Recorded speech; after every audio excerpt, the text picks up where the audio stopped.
Episode की शुरुआत में हम देखते हैं कि हेज विलेज में एक फादर दो बच्चों को चर्च के अंदर ले जाता है जिन्हें किसी ने चर्च के बाहर छोड़ दिया था। तब वो कहते हैं, शुक्र है ये लोग शांत हो गए हैं। तो क्या ये दोनों ट्विन ब्रदर्स हैं? पर इन्हें देखकर लग नहीं रहा। एक बच्चा काफी ज्यादा शांत लग रहा है और ये दूसरे वाला थोड़ा शैतान लग रहा है। तो इस शांत से बच्चे का नाम यूनो है और इस शरारती बच्चे का नाम आस्था है। और तब हमें 15 साल बाद का सीन दिखाया जाता है जहाँ कुछ फार्मर्स अपने मैजिक से फार्मिंग कर रहे होते हैं और यहाँ चर्च के पास आस्था सिस्टर लिली से कह रहा होता है, एक दिन मैं विजार्ड किंग बनूंगा और आपको बहुत खुश रखूंगा, सो प्लीज मुझसे शादी कर लीजिए। पर सिस्टर लिली उसे मना कर देती है और हम देखते हैं आस्था बिल्कुल भी मान नहीं रहा होता। और तब सिस्टर लिली अपने मैजिक से आस्था के एक पंच मारती है और फिर आस्था से माफी मांगने लगती है। पर हम देखते हैं आस्था फिर भी नहीं मानता और तब हम देखते हैं यूनो अपने मैजिक से उसे रोक देता है और तब आस्था कहता है, आखिरकार तुम बीच में क्यों आ रहे हो? तब यूनो कहता है, क्योंकि तुम्हारा बिहेवियर बहुत बेकार है और अगर तुम ऐसे ही रहे तो कोई लड़की तुम्हें भाव नहीं देगी। तब आस्था गुस्से में कहता है, हम साथ साथ बड़े हुए हैं और अब तुम मुझे ये कह रहे हो? तब यूनो कहता है, आस्था सिस्टर लिली गॉड की सेवा करती हैं, इसलिए वो किसी से शादी नहीं कर सकती। तब आस्था यूनो को लड़ने के लिए कहता है पर यूनो मना कर देता है और तब नैश कहता है, रहने दो आस्था, तुम यूनो को कभी नहीं हरा सकते। और तब आस्था कुछ करने की कोशिश करने लगता है। तब नैश कहता है, तुम्हारे पास मैजिक नहीं है, मुझे विश्वास नहीं होता कि तुम्हारे एज का कोई लड़का मैजिक भी ना यूज कर पाए। तब आस्था कहता है, मैं तुमसे बड़ा हूँ तो मुझसे तमीज से बात करो। तब नैश कहता है, बिल्कुल नहीं, इस दुनिया में मैजिक ही सब कुछ है। जिसके पास जितना ज्यादा मैजिक होता है वो उतना ज्यादा इम्पोर्टेंट होता है और तुम तो कोई मैजिक यूज ही नहीं कर सकते। तब आस्था कहता है, तो मुझे लगता है अब मुझे तुम्हें अपना स्पेशल मूव दिखाना ही होगा। और हम देखते हैं आस्था एक्सरसाइज करने लगता है और दूसरी तरफ यूनो अपने मैजिक से कपड़े सुखा रहा होता है जिसे देखकर सभी बच्चे बहुत खुश हो रहे होते हैं। और तब यहाँ हम देखते हैं फादर ओरसी वहाँ आ जाते हैं और कहते हैं, यूनो ही इस चर्च की इकलौती उम्मीद है। और यहाँ सिस्टर लिली आस्था से कहती है, बहुत जल्दी अवार्डिंग सेरेमनी आने वाली है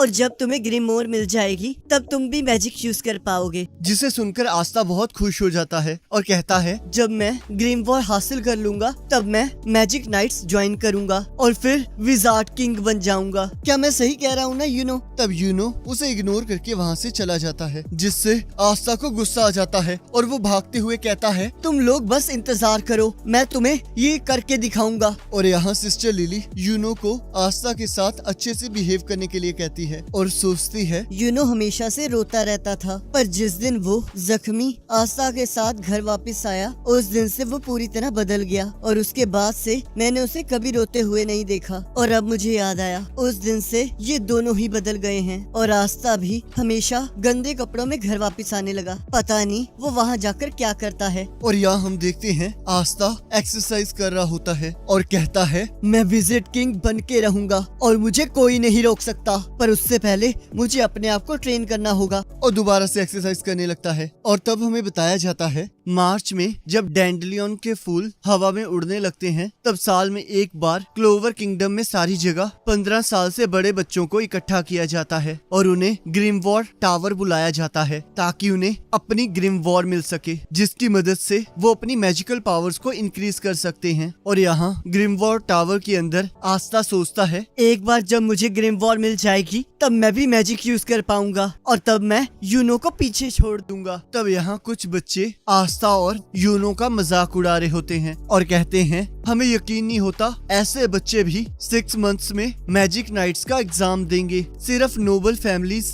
और रॉयल फैमिलीज में इतनी ताकत होती है जो कि इस एग्जाम को पास कर सके और उनमें से एक तो कोई मैजिक भी नहीं यूज कर सकता और ये पूरी कंट्री में इकलौता ही होगा जो कोई मैजिक ही नहीं यूज कर सकता। और तब वहाँ ग्रिमवॉर टावर का मालिक आ जाता है और वो सबको वहाँ आने के लिए कांग्रेचुलेट करता है और वो कहते हैं, हमारे एरिया से ना तो कोई आज तक विजिट किंग बना है और ना ही मैजिक नाइट्स में किसी हाईएस्ट पोस्ट पर पहुंचा है। तो इस बार मुझे उम्मीद है कि शायद तुम में से कोई एक किसी दिन विजार्ड किंग बन जाए। और अब तुम्हारे ग्रिम वॉर लेने का टाइम आ चुका है। और यहाँ हम देखते हैं सभी लोगों को अपनी अपनी ग्रिम वॉर मिल जाती है। और तब यहाँ आस्था कहता है, क्या मेरी ग्रिम वॉर कहीं लेट हो गई है? तब उस टावर का मास्टर कहता है, तुम अगले साल ट्राई करना। जिसे सुनकर सभी लोग आस्था का मजाक उड़ाने लगते हैं। और तभी हम देखते हैं यूनो की ग्रिम वॉर अचानक से चमकने लगती है। और तब सभी लोग देखते हैं वो एक 4 लीफ क्लोवर ग्रिम वॉर होती है। तब फादर कहते हैं, ये तो वही ग्रिम वॉर है जो कि फर्स्ट विजार्ड किंग को मिली थी। तब सिस्टर लिली कहती हैं, इसके बारे में कहा जाता है कि इसके अंदर बहुत ज्यादा पावर और गुड लक है। तब यूनो कहता है, सभी लोग सुन लो,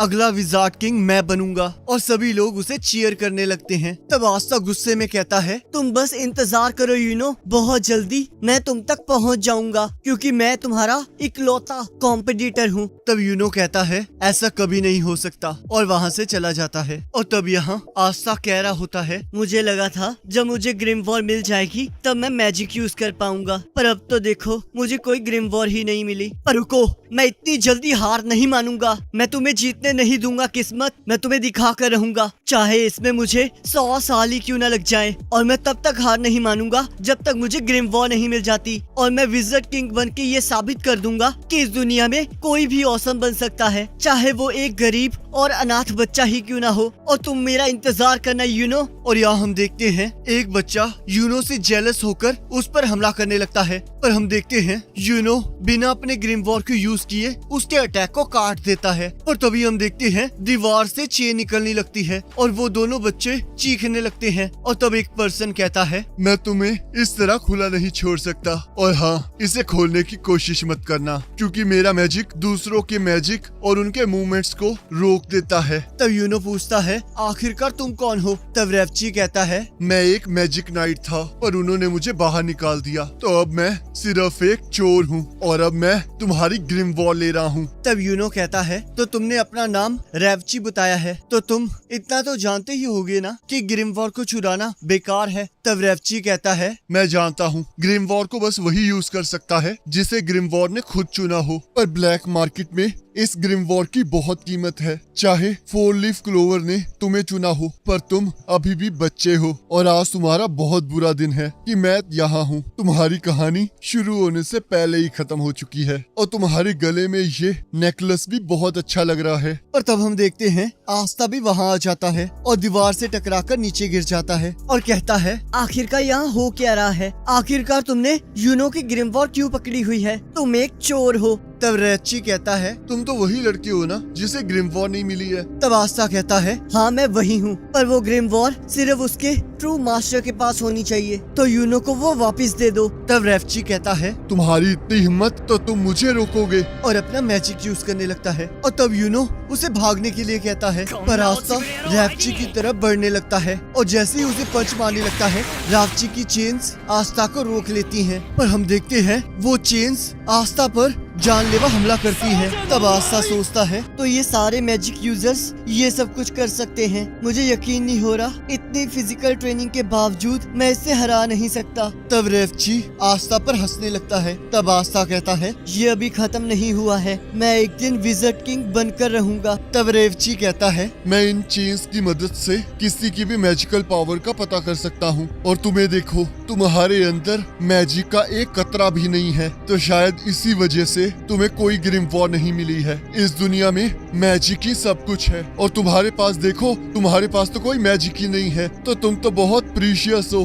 तब आस्था सोचता है, अगर ये सच है तो चाहे मैं जितना मर्जी ट्राई कर लूं, मैं कभी मैजिक नहीं यूज कर पाऊंगा। तब रेवची कहता है, विजार्ड किंग बनना तो तुम भूल ही जाओ, तुम्हें तो कोई जॉब भी नहीं मिलेगी और तुम्हारा दोस्त तुम्हारी इस कंडीशन पर बहुत हंसेगा। इस दुनिया को तुम जैसों की कोई जरूरत नहीं है, तुम तो बस एक लूजर हो। तब आस्था सोचता है, ये सच कह रहा है, मैं चाहे जितना मर्जी ट्राई कर लूं, पर इस दुनिया में कुछ चीजें हैं जो मैं नहीं कर सकता, तो शायद मुझे हार मान। पर तभी हम देखते हैं यूनो कहता है, आखिरकार तुम किसे लूजर कह रहे हो? आस्था ये सच है कि तुम विजार्ड किंग नहीं बन सकते, क्योंकि असलियत में विजार्ड किंग मैं बनूंगा। पर तुम आस्था के बारे में गलत हो रेवची, आस्था कोई लूजर नहीं, मेरा राइवल है। और तब आस्था उसे वहाँ से हटने के लिए कहता है और तब हम देखते हैं रेवची डरने लगता है। तब आस्था कहता है, जरा रुको यूनो, मैं इसे अभी मजा चखाता हूँ। पर तभी हम देखते हैं आस्था के पास 5 लीव क्लोवर आ जाती है। तब यूनो कहता है, मुझे पता था आस्था तुम्हें ग्रिम वॉर जरूर मिलेगी। और हम देखते हैं आस्था की ग्रिम वॉर से एक तलवार बाहर आने लगती है। तब रेवची कहता है, पर तुम्हारे पास तो कोई मैजिकल पावर ही नहीं थी, तो आखिरकार ये ग्रिम वॉर तुम्हें कैसे मिली? और तब हमें बताया जाता है कि क्लोवर के 3 लीव्स फेथ, होप और लव को रिप्रेजेंट करते हैं और 4th लीव के अंदर गुड लक होता है और लास्ट में 5th लीव क्लोवर जिसके अंदर डेविल रहता है। और इसी के साथ एपिसोड खत्म हो जाता है। अब अगले एपिसोड का लिंक आपकी स्क्रीन पर आ रहा होगा और उस पर क्लिक करके अगले एपिसोड को देख सकते हो।